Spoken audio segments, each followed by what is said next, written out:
Today's episode is proudly sponsored by Integrate, a wellbeing platform designed to help you reconnect with yourself and live a life of balance and fulfillment. With personalised assessments, science-backed tools, coaching and community support, Integrate empowers you to build resilience, reduce stress and thrive both personally and professionally. Visit www.integrate.net to claim your free 14-day trial and start your journey to balance today. And now, let's dive into this inspiring conversation. This week on Great Conversations, I have the absolute pleasure of welcoming Amy Watson, and Amy is the founder of HASSL. Amy, welcome to Great Conversations. How are you today? I'm good. Thank you so much for inviting me on. I'm really excited to chat again after our last conversations. So am I. I'm excited to bring this to the world. But before we get there, you've got a really cool question actually from our previous guests. I'm going to read it because it's quite a long one. Yes. As a successful entrepreneur, you've undoubtedly faced numerous challenges. How have you navigated the delicate balance between unwavering ambition and the need for self-care? Yeah, I think this is the perfect question for me because it's something I've really struggled with.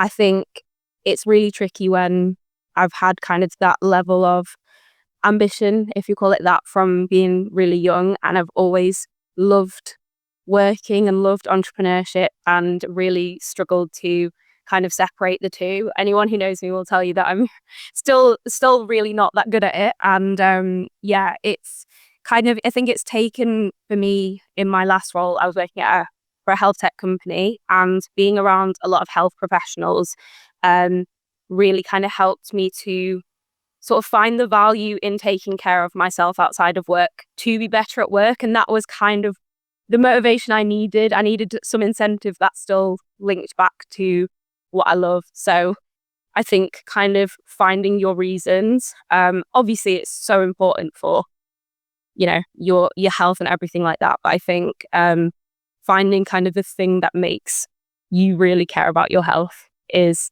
the way forward. And, also spending time with people outside of what you do and things like that.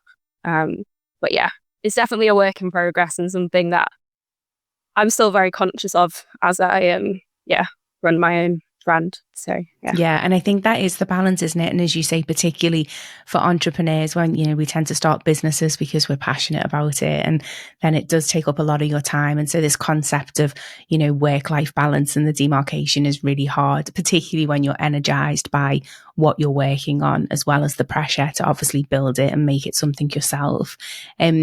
But one of the things that I really liked is what you're bringing up is this concept of rest, and actually this idea that rest is really pivotal and important to high performance. Yeah, like actually, absolutely. It's something that's so vital. Like even if you obviously, as you say, you worked at Optimally Me and you were surrounded by a lot of athletes. And I think just even drawing on that, isn't it? Like even the top athletes, they schedule in time to rest and recuperate in service of their high performance. So I love what you're saying about borrowing that inspiration from, the athletes that you're around and bringing that into the world of entrepreneurialism. Yeah, like you said, we work a lot with athletes, and you wouldn't find them neglecting sort of rest and mental health and all that kind of stuff. So it's kind of like, why are we not doing the same as entrepreneurs? And that where I really found the value and started to prioritize it more. So yeah. Yeah, it's really interesting, isn't it? And so what did you learn? Like, I'm curious about the concept of rest and restoration. What did you learn and how are you building that into your life? Yeah, I think it very much for me was kind of all around how it helps improve like your focus and your productivity. And even just, I think as an entrepreneur, it's really important to step away and have kind of like normal situations, like normal social situations and things like that, because sometimes you can be so wrapped up in what you're doing, you kind of forget what it's like to be not an entrepreneur, if that makes sense. And if you want to really relate to your customer, which I think is like the number one thing, you have to kind of also try and live a normal life, if that makes sense. So there's so much benefit to making sure that you are taking care of yourself. Yeah. I don't know about you, but I also find that like when I build in time to rest and like, think about what nourishes me, I tend to get a lot more creative as well and innovative. Like it's mad how all these ideas start to come, or as you say, the different perspectives and people that you meet that you're like, oh, that's a great like insight that I should be bringing into what I'm doing, or we should be writing something about this, or oh wow. And it sort of, again, when you're so focused in the business, sometimes you can miss so much of what goes on in the world around you. Exactly. And so like, although I was finding that it was a double-edged benefit because it rejuvenates me and it feeds my soul, but also then from a business perspective, I find that it just keeps me more creative and innovative. And as you say, like tapped into the market and what's going on around me as well. Yeah, yeah, definitely. I mean, HASSL, it especially is all about being really relatable, especially to kind of our target audience of younger women, and being in that sort of demographic. It's really important to stay as connected as possible to, other, well, to, again, as I say, to the kind of the customer base. And I think so much of what what we've done has like struck a chord so far because it's really relatable and not kind of your typical maybe social impact marketing and things that can be quite graphic or sad, or just kind of especially with younger people, I think kind of disconnected sometimes.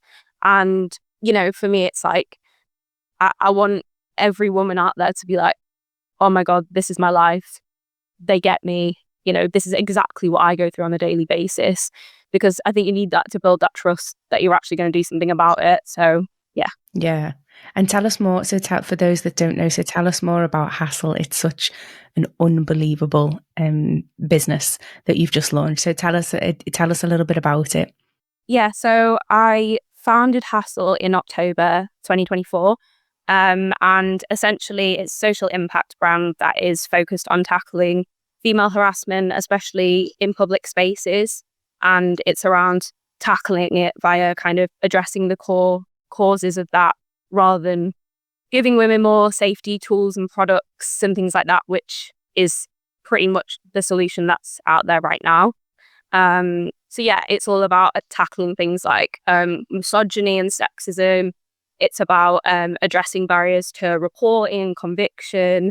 It's about just raising awareness in general, because there's still such a lack of awareness of how often and the kind of scale of the problem and how universal it is across the globe. So yeah, that's kind of our core mission.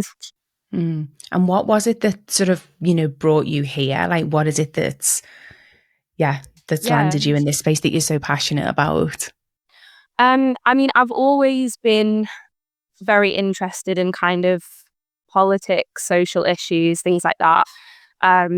Think I hold a lot of that to my parents and the way they brought me up and the values that they hold. And they always kind of educated me a lot on, yeah, current affairs, politics, all that kind of stuff. So I've always wanted to um, do something to make a difference to someone.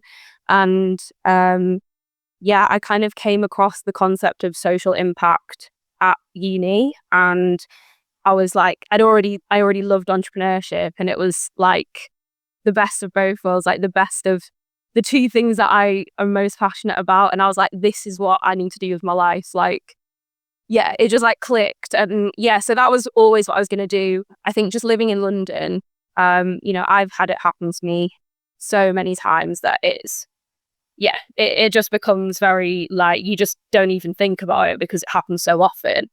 And, also being in teams with other women and hearing their stories every time they come to work, something's happened to someone. And I think especially in my last role, as I was kind of, a manager rather than sort of just a member of the team, it felt like more and more responsibility on me to do something, because I was like, how are these, like, how are my team supposed to come into work when things like that have happened to them and just get on with their day, and that's just what's expected. And yeah, and I think even just like going to like lots of networking events and things like that in the past couple of years, again, speaking to women, it just comes up all the time. Like, it's just so frequent. Um, and yeah, I just kind of thought this is what I was supposed to do. Like, it for me, it was kind of a really good starting point for social impact, in the sense that I can obviously really relate to it. And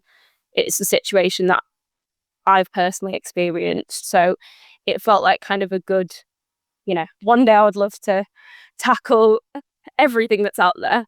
But I think it's a good place to start when you are your target audience, if that makes sense. Well, absolutely, because I think there's something really rich, isn't there, in like people's lived experience. And I think sharing wisdom from the perspective of I've walked in your shoes, rather than this idea of talking down or talking about something and advocating for something that actually you only know intellectually, but it's never really, impacted your life in such a way.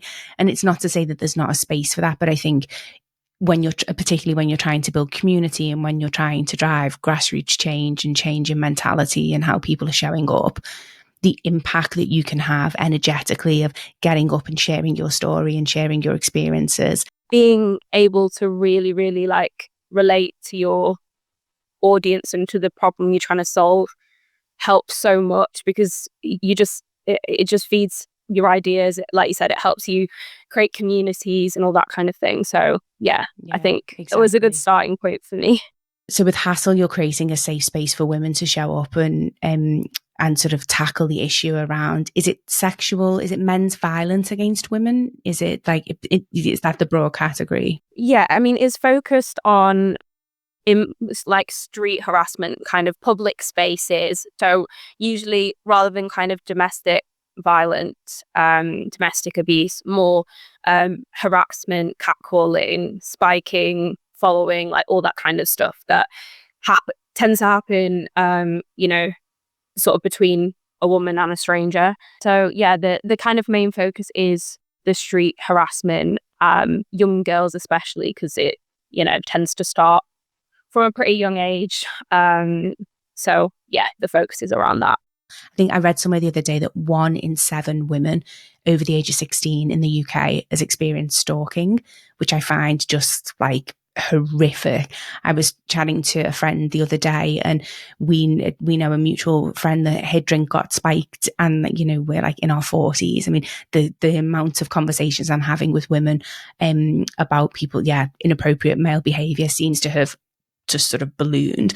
And for me, it always worries me because it starts supposedly small and in these perceived normal, innocuous ways, but actually it's not that far of a hop, skip and a jump from rape, from violence, from murder, because it speaks to, I think, a perception of women and the dehumanization of women and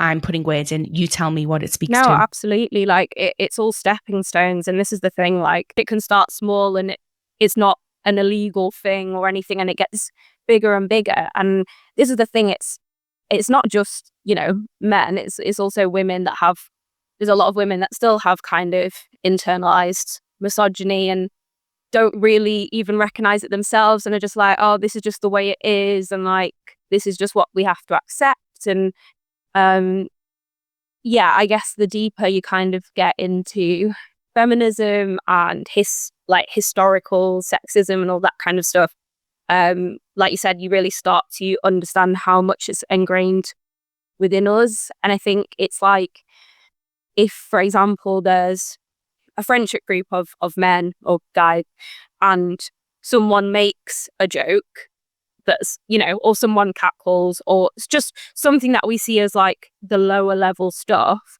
but then someone else within that group has maybe got more darker intentions, and they see that as, okay, well, that was okay, so now the next, and it just, it's about kind of enabling and also building up, because I think you can do one thing, get a little bit more confident, do another thing, and it kind of can lead to worse. And we see that with a lot of when you look into kind of the past experiences of people who are saying like domestic violence situations or whatever, that there was all these signs in the beginning of smaller, lower level things, if you can call it that, that they would do. And yeah, it's very often leads to more. So Yeah, and as you say, like no one's intervening at that level, so then it's sort of they feel emboldened to, as you say, take it and one step further. And you've touched on groups of men sitting together and someone saying a sexist joke or sending around a meme or even just sharing a pornographic video that demeans women and no one's calling them out about it. But what about women? I'm interested in, like, how does the internalized misogyny manifest in women and what we allow? yeah, I Yeah. mean, again, like with all everything like this, there is a scale at which you have it. And I even think about things that I used to maybe say or do when I was younger. And there's that classic thing, I'm not like other girls. And it's kind of that, and you don't realize, because it's like, and you actually think about it, and it's like, well, because that guy didn't respect women as a gender, you were trying to separate yourself to show that you were better. And that wasn't my intention in my brain, but and obviously there is kind of the traditional roles within like relationships and things, and how much women will kind of the sort of take the mental load or take the household labor, and without even realizing. And it's just kind of an expectation. And I think it's also really important to recognize like this mental load part of it, because it's not just the physically doing the tasks itself, because you get a lot of the time, oh well, if you asked me to do it, I would have done it, or if you give me a list, I'll go to the shop. And it's like, but I have to give you the list, or I have to remind you, like, you live in this house too. And I think it's quite interesting. And I think a really interesting take is when you talk to couples that aren't in sort of straight relationships and how they work, because it very typically is that they split the load because they're not in that traditional gender role kind of expectations. I find that super interesting. The belief and the mindset and how that shows up of, is that women are there to serve men, Yeah, and women are there exactly. to cater to your needs, and they're the nurturer. And so then you're unconsciously putting yourself as a man above and being superior to the woman, because it's this idea of, I'm somehow better, so you must serve and look after me.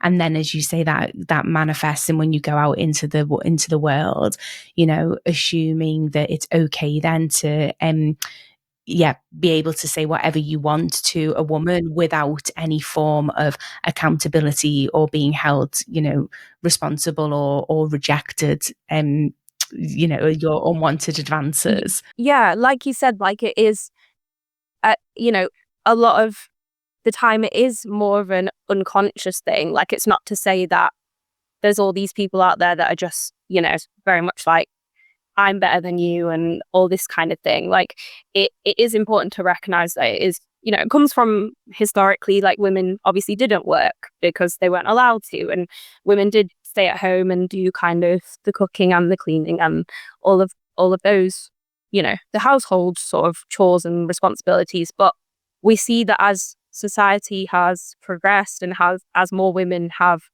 been educated and gone into the workforce and things like that, there hasn't kind of gone down at the same rate as that has increased. And so we still see that a lot of women that work full time and, have careers and things are still taking the majority of that mental load when it comes to looking after the house or the children or whatever. So I think it's, as I say, it's a lot more about trying to recognize that and recognize where that comes from, and just raise awareness of it more, rather than kind of, as I say, like, it's not supposed to be a blame game. And I think this is, what we'll kind of mention, that it's hard to be accessible whilst also highlighting, quite significant issues. And it is all about everyone recognizing that this is the way the world was, this is why it is the way it is, and how do we make sure it doesn't continue? Yeah, and I love what you're saying there, because I think it is important, like, particularly to, engage men in the conversation, because ultimately they're the ones that have to change their behavior, because they're the perpetrators of the offences and the crimes. And so it's not about making them feel judged and shamed about it. It's educating them to say, this is the impact that it has. Because I think that's often what's lost. Like, you definitely have a group of men that want to cause harm and offence, and that, catcall and harass and touch and follow and stalk, because they have nefarious intentions behind it. I think there's a large majority of men that just don't really realize the impact that has when they say, can I buy you a drink? Can I, but if I say no, you have to respect my boundary, and you have to be like, okay, thank you, and walk away. It's about dealing with rejection. It's not the act, it's about the impact that it has and how you respond to it, I think, is what I'm trying to get at. Yeah, no, definitely. And I think it's quite like that kind of topic in itself, like you say, about approaching people, is quite, I think, polarizing, even within say like the HASSL community, because like you say, like I'm single, I've had people approach me, and it's like, if you approach me, like you said, if I'm on a night out, you kind of expect it. You're there, you stood around with people. It's kind of a situation where I'm not on my own, or in a place where I feel vulnerable, where it's not the normal behavior, and like you said, also just being able to, if you say no, take it, and not, because every woman is going to have in the back of their mind, is that what they're asking? Is that the intention? Is this going to lead to more? How do I navigate it? How do I say no politely without provoking? Like, there's a million thoughts that go through your mind when that happens. And again, this is not on the person doing it saying that they have any negative intention, and it might be completely innocent, but it's raising awareness that you've got to understand that women literally can immediately go into this like fight or flight mode, because they know statistically what might happen. They have to think, okay, what do I say next? How do I act next? Is there a person around me that I think will probably help me if they can hear what's happening? Like, there's just so many things that I'm sure but like, that go through your mind. And then also, women know exactly, if something does happen to them, that the questions will be, well, what did you say? Did you invite it? Why didn't you say no? Why didn't you walk away? Why didn't you be more polite? Like, there'll be so many questions. So you also try and navigate that of like, okay, if this, and it's like a million things in such a short space of time. Yeah, And it's the victim blaming, isn't it? yeah, And it's more the mental load around it that I think it's not even just it happening. It's the mental load of it might happen, always being on I don't want to speak for every woman, but on the majority of women's minds in every decision that they make when they're out in the world. So, yeah. Yeah, absolutely. Well, I mean, and particularly when, as you say, our lived reality is such, and we know the statistics. What is it? A 37% increase in violent crimes against women in the past, 5 years alone. One woman every 5 days is killed by an abusive partner or an ex. One woman every 5 days. Can that just sink in? And it starts from, it doesn't, as you say, it doesn't just start with that abusive partner or that abusive ex going straight to violently killing their partner. This has been years of behavior in the making. Exactly. And so it's important, I think, for women to be able to, for that context to be set. When we go out into the world, we are very much aware of our vulnerability. We are very much aware of the risks that we take. And exactly what you say, like, so many women can share these stories of, I'm sure you've had the phone calls in the back of a taxi, the fake phone calls. Yeah, and when, there's the taxi driver's weird. Like, exactly, like we're constantly, like what you said, we're in this fight or flight. mode every time we go into the world because we have to be, and our brains are going 50 miles an hour. So you as a man might think you're just saying, hey, can I have your number, or hey, beautiful, or smile, but actually this is what's running in our mind all the time. Is as soon as you say that, that triggers, am I safe? I've got to be careful and mindful of my response. You know, is there something? Yeah. And it's just a way that men don't have to, they don't experience the world in that way. And it's their responsibility, I think, to understand that and to be more compassionate about the lived experience of 51% of the population. Yeah, I think, you know, and also something that, like, I'm a big fan of kind of flipping the narrative and trying to be like, you know, if you were a guy walking down the street and a woman shouted, smile, you know, that like at you, and then you sat on the tube and a woman was just staring at you constantly for the entire journey, and then you were like, oh, do I swap tubes, or, you know, and then all these situations, like, even if it did happen the other way around, and I'm not saying it doesn't ever, but statistically it's far, like, it's way more unlikely to happen the other way around. They still wouldn't have, it still wouldn't be the same, because they don't also have in the back of their minds, statistically, I could be in danger here. They also don't have in the back of their minds, in terms of biology, I know that person could overpower me if we end up in a situation. And I think that's the thing. It's, again, like, it's kind of, you know, one of the things I really like is, like, you know, if telling a woman to smile is so well intentioned, then why don't men do it to other men? Because I have never, with all my conversations that I've had with my, you know, friends who are guys, or my colleagues or whatever, like, they've never had it happen to them. And I'm not saying, as I say, I'm not saying it never happens, but there's always some intention behind that, whether it's malicious or not. And you're feeding unconsciously the misogynistic belief that women should be pretty and smile and docile and friendly and polite. And, you know, so there's so much baked into that as well, isn't there, as you say? You know, even if they're not consciously thinking about it. And because if there wasn't, exactly, I love that point. Yeah, well, you'd be saying it to men, like you'd be saying it to your mates, like smile more. I love you have this concept of safety as a societal responsibility, which I love. And so, like, what part do women play in that, and what part do men play in that? Yeah, so I think this is, like, a really interesting question, because, again, I think when you have, I guess, sort of, let's go back, the nature of HASSL, you know, we have a big community of majority women, but people of all genders as well.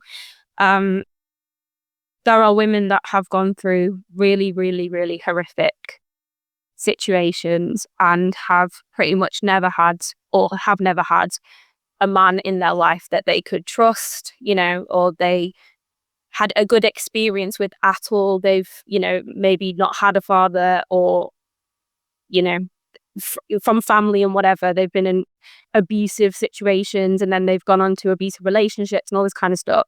And they are obviously very disillusioned with men, and you can completely understand that. But then, you know, you also have, as I say, like, it's a societal responsibility. And unfortunately, if it doesn't come from the oppressed, it's kind of never going to change. You know, if you look historically at where we've seen progress, you know, for example, like civil rights, it was people of color that, you know, that fueled that. And unfortunately, as much as it shouldn't be that way, women do play a part in changing the way that, or the trajectory of society. And as I say, I am not saying that it's so frustrating that it has to be a responsibility of women, because, you know, the other part of me wants to be like, no, it's not fair.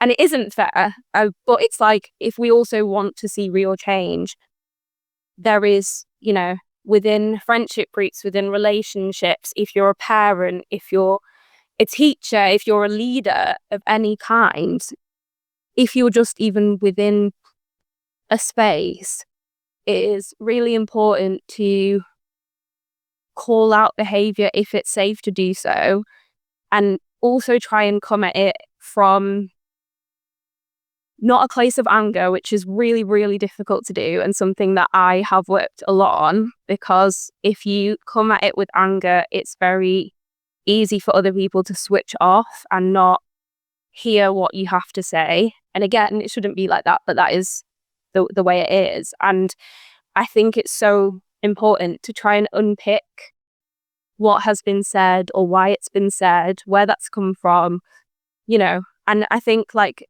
part of what we're doing with HASSL is to create resources around how do I do these things? How do I call these things out? How do I educate? I've had parents talk to me, how do I educate my child on this? Like how, sons, daughters, whoever. How do I speak to them about it now before it becomes a problem? And I think it's such a tricky one to navigate. It's all about kind of moving everyone up at least one notch on that scale of from advocacy all the way to kind of the perpetrators of the crime. Because just moving everyone up even a little bit could make such a huge difference. Like it really could. And what you're saying is so important, isn't it? Because it feels like, it's creating a space where people can come and listen empathetically. It is like, it's all about, like you said, enabling conversations and being able to talk about it in a way that doesn't, like you said, kind of feel accusatory or shameful or anything. And it's just yeah, like about opening those conversations up and really giving people the tools to do that. And it's quite a simple thing, but it's not out there in the way that it should be.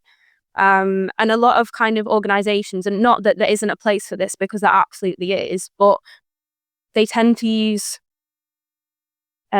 sort of more extreme examples where if you as a man watch an ad of a woman being attacked in the street because they're talking about violence against women and you don't do that, it's very easy to go, well, I don't do that, so not for me, kind of thing. And this is where I think, all the kind of campaigns that we have planned for HASSL are very like a lot more subtle and a lot more about like mental load, and very relatable for pretty much every woman out there, and also a lot more accessible, that men will feel like, okay, this is why I need to listen and this is why I can help. And like as you start this new year, what's your sort of vision of success for this year for, I think, you personally and then also HASSL? Yeah, I think, for me, it's definitely kind of what we talked about right at the start, like making sure, being really, really self-disciplined in taking time for myself. So yeah, I think like I'm making a really conscious effort to, just make plans with my friends and like spend time outside and like, very simple things, going for walks and things like that. But yeah, I know that that's what I need to make sure it's really successful. And make sure I don't like fall off at any point and just think I can't do this anymore. So that's kind of my priority, I would say, personally. And HASSL, what's the vision for that this year? Yeah, so we are planning, we have sort of a 5-step plan that you can also read online, but sort of the first stage was, basically raising awareness, and that's what we're doing right now. The second stage is to launch training for workplaces on harassment awareness and bystander intervention.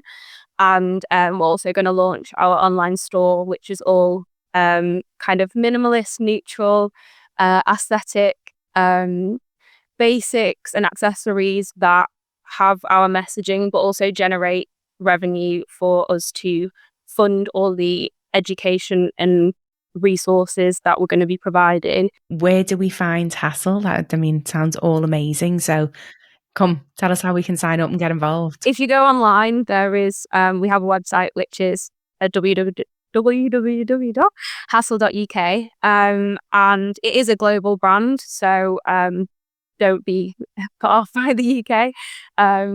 But yeah, we We are also on pretty much every social media platform, and our handle is at HASSL Official. Obviously, I'll share all of the information in the show notes as well so that people can easily access it. But I just think what you're doing is unfortunately it's much needed. And I just think it's absolutely phenomenal concept. And yeah, I'm very, very, very excited to see how it grows this year and what it becomes. I have no doubt if your previous track record and your passion and ambition, this is going to be something truly phenomenal. Thank you. So yeah, best of luck with it. I'm really excited for you. And before you go, I ask all of my guests, Amy, what is something that other people value that you don't? I think it's so important to be different and to kind of push boundaries, and especially on social issues. You know, if you play it safe, you're not going to get anywhere. Obviously, there's a balance and that kind of thing. But I think sometimes you can play it safe to the detriment of progress. And, you know, we know through history, whether you agree with it or not, the things that kind of sparked or people taking big risks made big change. And yeah, I think even in entrepreneurship, whether, you know, you're doing anything social impact based or not, you have to take risks. You're never going to get everything perfect. Yeah, often there's too much value placed on trying to kind of please everyone and be perfect, because you're never ever going to do that regardless. Like, it's real, like it's impossible, obviously. And yeah, I think from a perfectionist from my entire life, that would be something that now I kind of place relatively little value on, if that makes sense. Absolutely. We're just going to end off with the Nike, just do it, sort of call to action, but I absolutely love it. It's brilliant. Amy, thank you. Thank you so much for your time today and for sharing what you're doing with HASSL and your story. I greatly, greatly appreciate it. And I No, appreciate thank you you. so much for having me. It's been great. And as I say, it was great to talk to you last time, and it's lovely to speak to you today. So yeah, thank you so much for having me on and You're sharing HASSL. welcome. Thank you for being part of another great conversation.